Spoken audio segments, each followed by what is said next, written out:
Hello दोस्तों, सिव education channel पर आपका स्वागत है। आज हम पढ़ रहे हैं राजस्थान के आर्ट और कल्चर के अंदर कुंभलगढ़ दुर्ग। इससे पहले हमने चित्तौड़गढ़ दुर्ग पढ़ लिया है। आज हम कुंभलगढ़ दुर्ग पढ़ रहे हैं और कुंभलगढ़ दुर्ग के बारे में ही अलग अलग विभाजन करके पढ़ने वाले हैं, क्योंकि इसमें तो एक क्लास तो हमारी हो जाएगी कि कुंभलगढ़ से संबंधित जो कुछ पॉइंट्स है उसके बारे में। सेकंड जो क्लास है वहाँ के मंदिर कौन कौन से हैं उसके बारे में, और थर्ड क्लास हो जाएगी उसके अंदर प्रवेश द्वार और वहाँ की जल व्यवस्था क्या थी, कौन कौन से तालाब थे। ये चीजें होकर इनकी 3 क्लासें कुंभलगढ़ दुर्ग के बारे में हो सकती है। तो इन 3 क्लासों के अंदर ही हम कंप्लीट कुंभलगढ़ दुर्ग करेंगे, क्योंकि यहाँ से क्वेश्चन आते हैं और क्वेश्चन ऐसे के आते हैं कि जो कि हमें मतलब हम क्या करते हैं ऊपरी तौर से एक तौर से हम पढ़ लेते हैं, अच्छी तरीके से गहराई में जाकर नहीं पढ़ते हैं। और आजकल इन एग्जाम का लेवल बहुत बढ़ गया है, इनके क्वेश्चन बहुत अंदर से आने लग गए हैं। तो इसके अंदर हम सबसे पहले कुंभलगढ़ दुर्ग के बारे में सबसे पहले हम इसका उपनाम जानेंगे। क्या जानेंगे? उपनाम जानेंगे। तो इसका जो नाम है वो क्या है? कुंभलगढ़। तो कुंभलगढ़ नाम है इसका कुंभलगढ़। कुंभा ने बनाया था, कुंभ गढ़ यानी किला। अब इसे और क्या कहा जाता है? इसे और माहौर कहा जाता है, मच्छेंद्र कहा जाता है, कुंभल मेरू कहा जाता है। ऐसे इनके क्या है? अलग अलग नाम है। तो इनके अंदर सबसे पहले हम नाम लिखते हैं कुंभलपुर, कुंभलगढ़, कुंभलपुर, कुंभलमेर,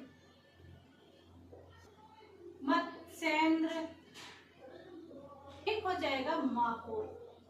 तो इसके जो उपनाम है उसके अंदर देखा कि जो कुंभलगढ़ है उसके उपनाम है कुंभलपुर, कुंभलमेर, मच्छेंद्र, माहौर। तो ये क्या है? ये सब क्या है? हमारे जो कुंभलगढ़ दुर्ग है उसका नाम है। अब इस कुंभलगढ़ का जो निर्माण है वो किसने करवाया था? महाराणा कुंभा ने 1448 से करवाया था। कब? 1448 से 1458 तक करवाया था। और अपनी पत्नी थी उनकी कुंभल, उनके याद के अंदर ये करवाया गया था। ये जो निर्माण वहां पर महाराणा कुंभा जी ने करवाया था वो नई नींव रख के नहीं करवाया गया था, बल्कि इससे पहले कुंभलगढ़ का निर्माण हो चुका था। इसके कुछ अवशेष बचे थे, मतलब कि पहले जो गढ़ बनाया गया था उससे वो ध्वंस हो चुका था, उसके कुछ अवशेष बचे हुए तो उन्हीं के आधार पर ये उन्होंने बनाया था महाराणा कुंभा जी ने। लेकिन इससे पहले जो दवधांश हुए, जो इनके अंश बचे हैं, पहले जो ये गढ़ बना वो किसने बनाया था? तो इससे पहले जो बनाया गया था वो संप्रीति ने बनाया था, और उसके बाद इसका जो जीर्णोद्धार करवाता है वो महाराणा कुंभा करवाता है। ऐसे ही एग्जाम में ये रीट 2022 के अंदर क्वेश्चन आ चुका था कि इस कुंभलगढ़ दुर्ग का निर्माण किसने करवाया था? पुनर्निर्माण नहीं आया, निर्माण आता था। इसके अंदर संप्रीति ने इसका क्या करवाया था? निर्माण करवाया था। तो ये सारी चीजें हम लिख लेते हैं। इसके साथ ही जो ये कुंभलगढ़ दुर्ग है इसे क्या कहा जाता है? इसे मेवाड़ की शरण स्थली कहा जाता है। मेवाड़ की शरण स्थली किसे कहा जाता है? कुंभलगढ़ दुर्ग को कहा जाता है। लेकिन एक नोट बनाकर लिखे कि महाराणा प्रताप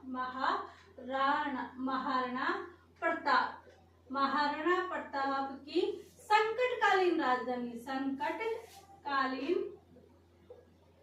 संकटकालीन जो राजधानी है वो राजधानी कौन सी थी? तो वो जो राजधानी है वो राजधानी थी चावड़ राजधानी।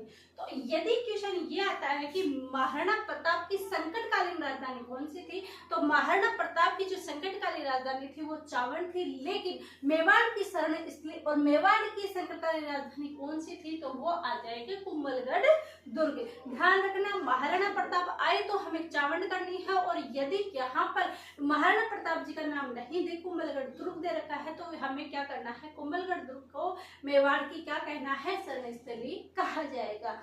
इसके साथ ही इसका जो निर्माण है यानी इसका जो पुनर्निर्माण है वो किसने कराया था? महाराणा कुंभा ने करवाया था। कब करवाया था? तो 1448 से लेकर 1458 ईस्वी तक करवाया था। अब कैसे याद करें? तो देखिए, महाराणा कुंभा का शासनकाल 1400 के अंदर था, हमें पता है। लेकिन 1448 और यहाँ पर हमें सिर्फ 4 से 5 जाना है, 1458। सिर्फ इतना सा चेंज करना है कि सिर्फ 4448 से 1458 करना है। सिर्फ 5 1 4 और 5 चेंज करना है, हमारी सन याद हो जाएंगे। लेकिन इसका जो पहले जो इसके क्या नाम है इसके अवशेष मिलते हैं वो किसने कराया था? संप्रीति ने करवाया था। तो इसका पुनः निर्माण यहाँ पर हम कह सकते हैं, इसका जो पुनर्निर्माण का महाराणा कुंभा ने करवाया था, लेकिन इसका जो निर्माण करता है वो किसने करवाया था? वो करवाया था संप्रीति ने। किसने करवाया था? संप्रीति ने। और इसके जो अवशेष बच गए थे उसके बाद ही किसने कराया था? महाराणा कुंभा ने। और जब ये महाराणा कुंभा ने करवाया तो ये कब करवाया गया था? तो ये क्या करवाया था? अपनी पत्नी कुंभल की याद में करवाया था। कुंभल की याद में करवाया था। किसकी याद में करवाया था? इसने जो कुंभलगढ़ दुर्ग बनवाया था महाराणा कुंभा ने, अपनी जो पत्नी थी कुंभल, उसकी याद के अंदर क्या करवाया था? इस दुर्ग का निर्माण करवाया था। तो ये चीजें, अब ये है कहाँ पर स्थित? तो ये है मारवाड़ और मालवा की जो सीमा है उसके मध्य स्थित है। और यदि आ जाता है कि कुंभलगढ़ किसका? इस कुंभलगढ़ का वास्तुकार कौन है? वास्तुकार। तो इसका जो कुंभलगढ़ का वास्तुकार है वो कौन है? मंडन है। और ये मंडन कौन है? महाराणा प्रताप का दरबारी विद्वान भी था और इन्होंने काफी बुक लिखी थी। इसी वास्तु सार के ऊपर लगभग 8-9 बुक इन्होंने लिखी थी। तो उन 9 वास्तु शास्त्र इन्होंने लिखा था, रूप मंडल इन्होंने लिखा था, देव मंडल इन्होंने लिखा था। तो ऐसे करके 9 बुक्स है जो किसने लिखी थी? जो हमारे कुंभलगढ़ के वास्तुकार मंडन। ये यहाँ पर निर्माण के हो जाता है कि जो कुंभलगढ़ का वास्तुकार है वो मंडन है। लेकिन यहाँ से एक और बात आती है कि महाराणा कुंभा ने अपनी पति कुंभल की याद में तो बनाया ही बनाया है, लेकिन कब बनाया गया था? तो कुंभा जी ने नागौर विजय के बाद क्या किया? इस दुर्ग का निर्माण किया था। इन्होंने अपनी पत्नी की याद में बनाया था, लेकिन कब बनाया था? जब इन्होंने नागौर का युद्ध था वो जीत लिया था, उसके बाद इन्होंने ये दुर्ग का निर्माण किया। और यह जो दुर्ग है वो मालवा व मेवाड़ की सीमा पर स्थित है। मालवा व मेवाड़ की सीमा पर स्थित है। किस पे है? मालवा और मेवाड़ की सीमा पर स्थित कौन सा दुर्ग है? तो हमारा जो आंसर आ जाएगा वो आ जाएगा कि मालवा और मेवाड़ की सीमा पर स्थित कौन सा दुर्ग है? कुंभलगढ़ दुर्ग है, जो कि मारवाड़ और मेवाड़ की सीमा पर स्थित हो। और यह अरावली की जो कुंभलगढ़ दुर्ग है वह अरावली की 13 पहाड़ियों से घिरा हुआ है। 13 पहाड़ियों से घिरा हुआ है। कौन सा दुर्ग घिरा हुआ है? कौन सा दुर्ग घिरा हुआ है? ये जो दुर्ग है वो 13 पहाड़ियों से घिरा हुआ है। और जो ये कुंभलगढ़ स्थित पहाड़ी है उस पहाड़ी का नाम क्या है? तो गंधमादन क्या है? इस पहाड़ी का नाम है। तो ये जो कुंभलगढ़ दुर्ग है वो गंधमादन पहाड़ी पर स्थित है। और अरावली की छोटी छोटी श्वेत श्रृंखलाएं आदि 3-4 श्रृंखलाएं और है, उनके बीच ये स्थित है। लेकिन ये एग्जाम में नहीं आता, बस एग्जाम में ये आता है कि ये अरावली पर्वतमाला की कितनी पहाड़ियों के समूह पर स्थित है? तो अरावली की 13 पहाड़ियों के समूह पर स्थित है।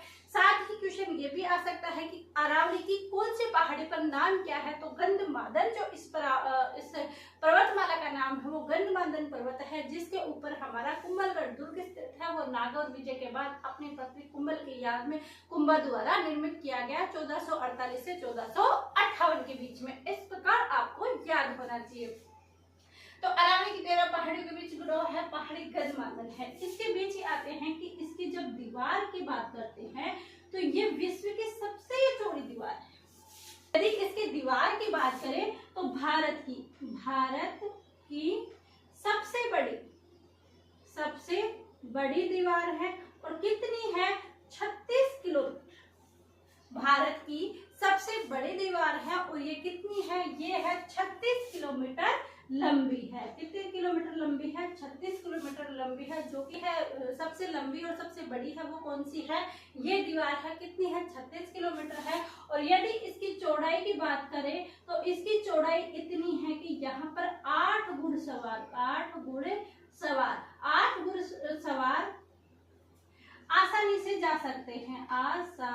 आसानी से जा सकते हैं, आसानी से जा सकते हैं। इसके साथ ही यहाँ पर जिसका महाराणा सांगा का जन्म हुआ था, पन्नाधाय जो उदय सिंह को बनवीर से बचा कर ले गई थी और उसका लालन पोषण किया था, वो भी कहाँ पर किया था, इसी कुंभलगढ़ दुर्ग में किया था।